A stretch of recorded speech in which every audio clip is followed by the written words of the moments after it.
remember one occasion when one of my parishioners approached me and they asked me about the book of Revelation, and they asked if I thought I would be among the 144,000 that the book of Revelation mentions. To which I have to admit, to have a little fun with the person, I said, no, I don't think I'll be a part of that group. Whereupon they looked at me rather shocked, and then I continued. I said, I think I'll be a part of the countless multitude that comes right after that. And they realized that they hadn't read the entire passage in context. Many people have speculated as to who's included in that 144,000. But the passage out of which that comes is in the midst of the peeling of the 7 seals. And after the 6th seal is peeled, we go into what some scholars refer to simply as an interlude in the cycle of the seals, between the 6th and 7th seal. And that is when John has the vision of the 144,000 from every tribe of Israel. Now, every tribe is named, and first of all, it's interesting to note that the naming of the tribes is different from what we've seen in the Old Testament. For example, in the Old Testament, the listing of the tribes includes the sons of Jacob and 2 of his grandsons, Ephraim and Manasseh. But 2 who are excluded are Joseph, presumably the favorite son of Jacob, and Levi, who is the priestly tribe who did not receive any land, but nonetheless are among the tribes, but are not counted among the 12, because they had the task of providing for the worship life of the kingdom of Israel. In this naming of the 144,000 and the tribes from which they come, we see Joseph included, as well as Levi, making up the 12 tribes. So which 2 now are excluded? The 2 that are excluded in this naming are Ephraim and Dan, the tribe of Dan. And many speculate as to why this occurs, and some might be possibly that Ephraim was the capital of the northern kingdom that broke away from Jerusalem and the Davidic dynasty in ancient Israel when there was the schism between north and south. Ephraim, with its capital in Samaria, was the capital region of the northern kingdom that broke away. So perhaps that is a reason why it's not included in this new list of the 12 tribes. Second, Dan was the northernmost tribe in the kingdom of Israel. The region of Dan was the northernmost region, and therefore when invaders came, such as the Babylonians, the Assyrians, eventually the Greeks, they would invade from the north. And if they penetrated into the kingdom of Israel, then the first region and the first tribe to fall would be the tribe of Dan. And so from that has come rather unusual traditions that it is from Dan that the enemy would emerge onto the kingdom of Israel.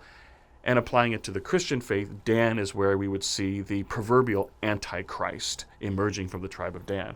But be that as it may, we see the 144,000. But we also see, starting in chapter 7, verse 9, John sees a great multitude from every nation of the earth. So it's not just looking at the 144,000 by themselves, which begins its listing and its naming in chapter 7, verse 4, but it is the 144,000 from the tribes of Israel and the great multitude that no one can count from every nation on the earth. So what are these 2 groups and how can we understand them?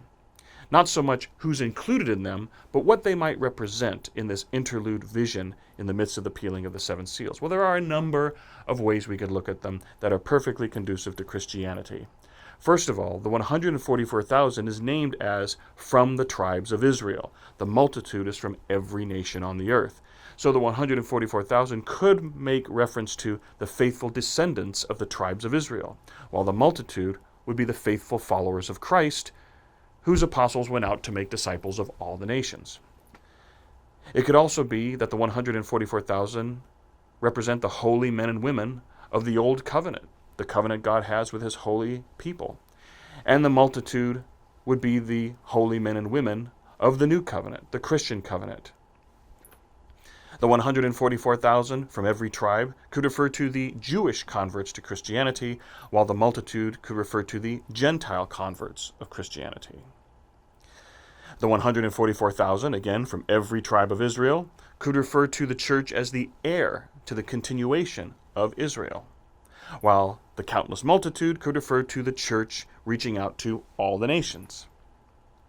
Finally, it could refer to the 144,000 as the Christians on earth, In other words, the church militant.